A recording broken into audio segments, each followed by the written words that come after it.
Hi everyone. Today we're looking at Game 1 of the 2017 Oza title match between challenger Nakamura Taichi and Oza Habu Yoshiharu. And if I had to describe this game in just one word, that word would be crazy. This game is crazy. Nakamura is sent it and he plays pawn to 2-6, pawn to 8-4, pawn to 7-6, gold to 3-2, gold to 7-8, pawn to 8-5, bishop to 7-7, pawn to 3-4, silver to 8-8. Here Habu could go into bishop exchange with bishop takes 7-7, but instead he chooses pawn to 4-4, pawn to 2-5, bishop to 3-3. Nakamura stops Habu from making Yagura and continues with silver to 4-8. Silver to 4-2, pawn to 3-6, silver to 4-3, pawn to 5-6, gold to 5-2. Habu makes Gangi. Bishop to 6-8, silver to 6-2, silver to 3-7, pawn to 5-4. Okay, this is a strong move. Habu won't go for reclining silver this game. He takes area in the center. Because Nakamura is attacking Habu's bishop's head, this move also enables an option to dodge the attack with bishop to 4-2. King to 6-9, pawn to 7-4, gold to 5-8, knight to 7-3, silver to 7-7. Nakamura assembles a Yagura and eliminates the wall silver. After king to 4-1, attacking Habu's Gangi isn't straightforward. For example, after silver to 4-6, bishop to 4-2, pawn to 3-5, bishop to 6-4, Habu defends by attacking the attacking pieces. In the game, Nakamura plays silver to 2-6. Okay, now the fight begins with pawn to 5-5, pawn takes, pawn to 4-5. Habu thinks he can engage in the center because Nakamura's climbing silver is not in play. On the other hand, Habu can't attack with any generals, so it seems kind of thin. How will Habu connect his attack? The game continues, knight to 3-7, bishop takes 5-5, pawn to 6-6, trying to block the bishop and castle naturally with gold to 6-7, but pawn to 8-6, Tesuji. The silver is defending the 6-6 pawn, so Nakamura must capture with the pawn. Well now, pawn drop 8-5, a joining pawn. If pawn takes, knight takes, silver to 8-8, bishop takes 6-6, Habu's attack breaks through with threats like bishop promotion and knight takes 9-7 promotes. The bottom line is that Nakamura can't win on the 8th file. In the game, he plays pawn drop 5-6, bishop to 4-4, gold to 6-7, pawn takes 8-6. One obvious question is, what happens after silver takes? I think Habu would have played pawn to 6-4, intending pawn to 6-5. The combined pressure from the bishop and the rook isn't easy to defend. If pawn drop 8-8, pawn to 6-5, silver to 7-7, knight to 8-5, Habu's attack will connect. The other key point is that Nakamura doesn't have an effective attack. If he plays silver to 1-5, then after pawn to 6-5, pawn to 2-4, pawn takes, silver takes, Habu's got two pawns in hand, so he can close off the rook with pawn drop 2-7, rook takes, pawn drop 2-6. And because pawn takes 6-6 is coming next, Nakamura's position is unacceptable.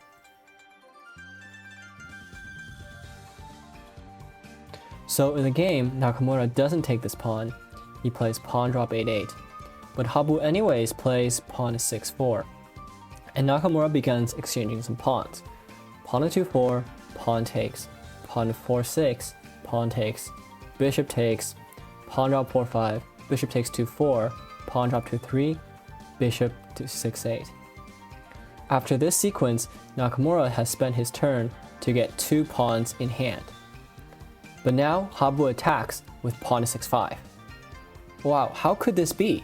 Nakamura's Yagura is complete, his castle is solid, but Habu doesn't even need his right silver, he just attacks right away. I think after pawn takes 6-5, his next move is pawn drop 5-7. This pawn is the last piece Habu needs to break the Yagura. If the pawn is taken, the knight fork is too much. If silver to 6-6, then Habu can abandon his bishop, rook takes, followed by a silver drop, king to 7-9, silver takes 6-7 promotes, gold takes, pawn to 5-8 promotes, and Habu's attack comes together, light but deadly. So this is the meaning of pawn to 6-5. Nakamura responds with pawn to 5-5 to parry Habu's attack. If bishop takes, then after pawn takes 6-5, pawn drop 5-7, Nakamura no longer has a pawn on 5-6, which makes pawn drop 5-9 possible. Habu's attack is a failure. So this is a poison pawn. Habu keeps the pressure with silver to 6-3. Gold to 5-6, pawn takes 6-6, silver takes, pawn drop 6-7. And at this point, it's clear something has gone wrong for Nakamura. If he takes this pawn, Habu breaks through on the 8th file, so the bishop has to escape, silver to 6-4, Habu silver joins the attack. It's futile to play pawn drop 6-5 because Habu can just clear off the pieces, silver takes, knight takes, gold takes, and Habu's attack continues after moves like pawn drop 5-7 or silver drop 3-9.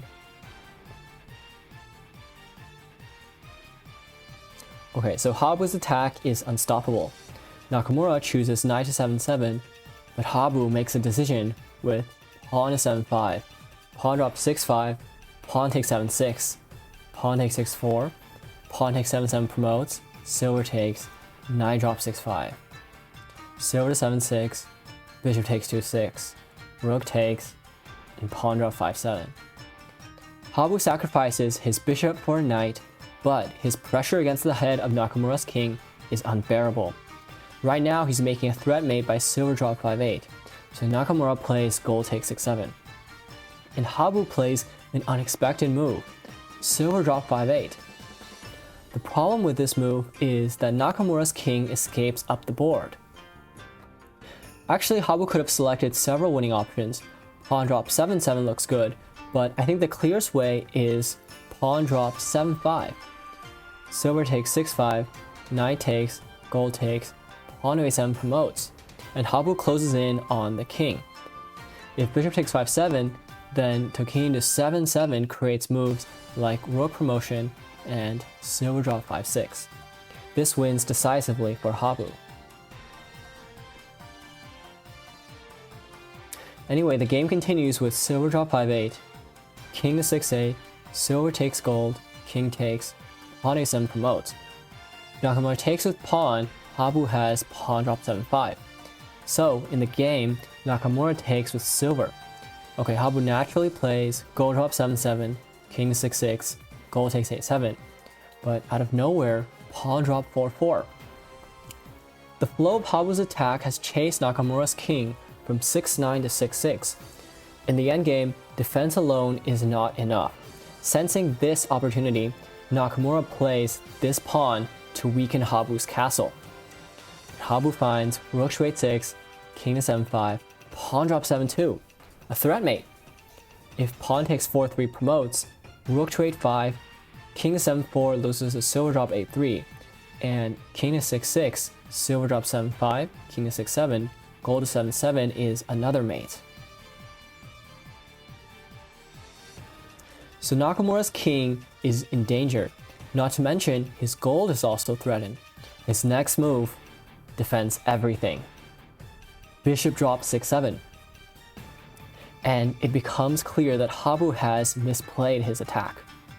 Silver takes 4-4, pawn takes 8-7, rook takes promotes, silver drops 7-6, dragon to 8-1, silver drops 6-3. Nakamura secures the center and creates an area for his king. Habu does his best with knight to 7-7 promotes, and because Nakamura doesn't have time to save his bishop, he proceeds with silver takes gold, king takes, followed by pawn sack, king takes. Gold drop 5-4, king to 5-2, gold drop 6-3. Okay, it looks like Nakamura is about to turn the tables. King to 4-1, pawn drop 8-2. And this move might have been a mistake. Perhaps he should have just taken the silver. Because after dragon takes, gold takes silver, promoted knight takes bishop, well, either way Nakamura doesn't have time to recapture, because after silver takes, bishop drop 8-6, his king is pushed back. king to 6-6, bishop to 5-9 promotes. Habu's next move is dragon to 8-6, and this decides the game.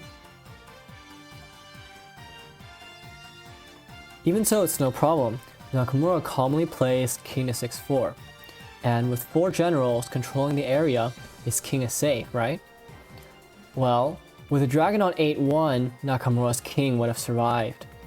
But Habu finds pawn drop 6-2, pulling the gold away. Gold takes, knight to 8-5. The knight jumps away, and the dragon comes alive. Nakamura makes an early escape with king to 5-4, but Habu simplifies the position with silver drop 4-3, gold takes, king takes, and Nakamura's king finally enters Habu's camp, but not for long. Dragon to 7-3, silver drop 6-3, gold drop 3-2, king to 5-4, silver drop 4-3. While giving check to Nakamura's king, Habu rebuilds his castle. When the kings are close to one another, a check on the opponent's king can make a big difference. Here, if king takes 4-5, Habu can decide the game with pawn drop 4-4, king to 4-6, bishop drop 2-4, king to 4-7, dragon takes 7-6. Thanks to these checks, Habu's king became much safer. On the other hand, Nakamura's king is still in trouble. In the end, the gap is insurmountable. In the game, Nakamura plays king to 6-5, but Habu gives a threat mate with knight to 7-7 promotes. Nakamura responds with silver drop 5-2, king to 3-1, gold drop 7-4, using his generals to fight a close range battle for the squares around his king. But Habu finds bishop drop 9-2, pawn drop a3, bishop takes. If Nakamura takes his bishop, his king will be mated after dragon takes 7-6. In the game, he plays silver takes 6-7, but after silver takes 5-2, gold takes a3, pawn drop 6-4, king to 5-4, silver takes 6-3, gold takes, silver drop 4-3. If king to 5-3, silver drop 5-2 is checkmate. So king takes 4-5, dragon takes 6-3.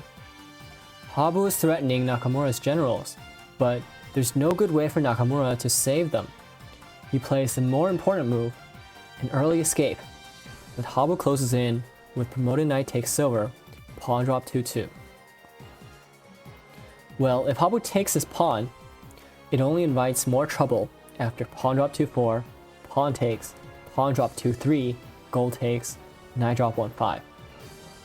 Compared to before, Habu's king is in much more danger, so there's no reason for him to accept this.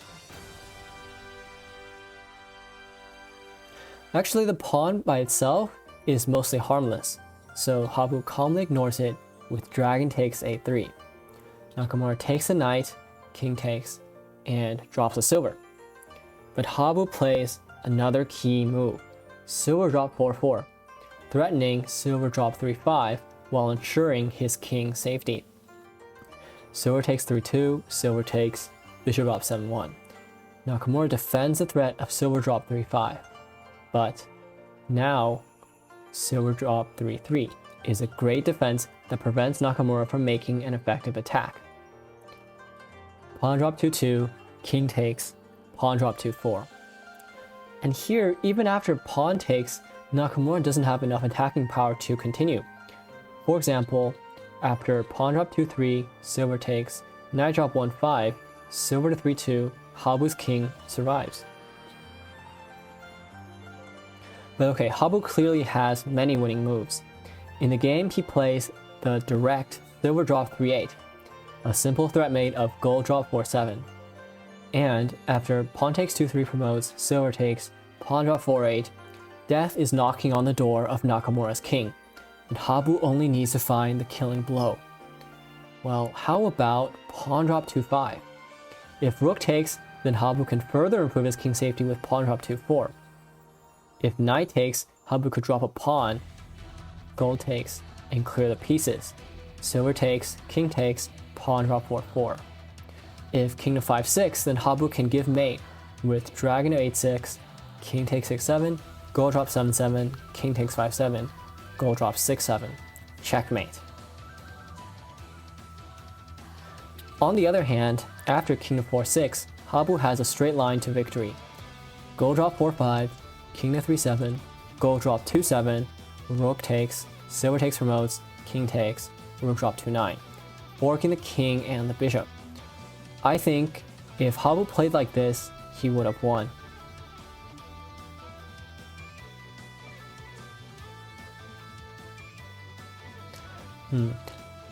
In the game, he goes for promoting knight to 6-6. And I have to be honest, I spent hours studying this position, but I still don't understand why Habu played this move. The pro commentators thought Habu would win, but the game is about to turn around once again. Gold takes, pawn drop 4-5, knight takes, silver takes, king takes. Nakamura's king survives, and after pawn drop 2-5, rook takes, pawn drop 2-4. Out of nowhere, he abandons his rook with knight drop 1-5.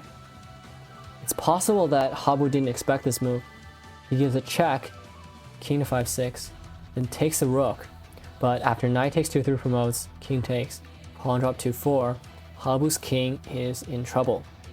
If king takes, then bishop takes 5-7 is big. Habu just escapes with king to 1-4.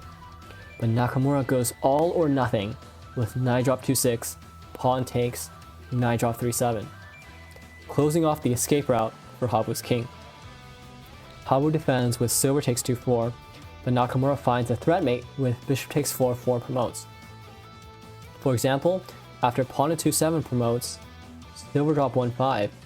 If silver takes, then silver drop 2-5, king to 2-3, gold drop 2-2 is mate. Otherwise, after king takes, pawn to 1-6, king to 1-4, silver drop 1-5, silver takes, pawn takes, king to 2-4, pawn drop 2-5, king to 2-3, gold drop 2-2. Habu's king is caught in another checkmate.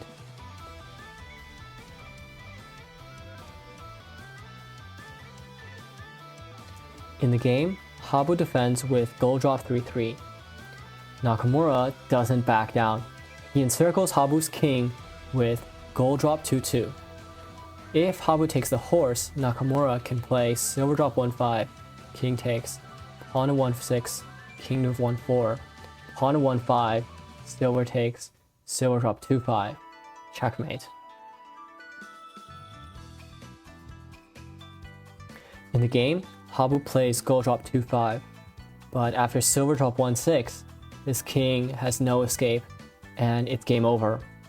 In this position, Habu resigns. So I would like to apologize for not being able to provide a complete commentary of this game, but I think this was an unbelievable game. In the opening, Habu found a good attack and gained the lead using skillful Taichi. But in the endgame, he made too many safe moves and never found a killing blow. Just as importantly, Nakamura never gave up the fight. He kept his king alive, and in the end, his patience and persistence were rewarded. Thank you for your support, and see you next time.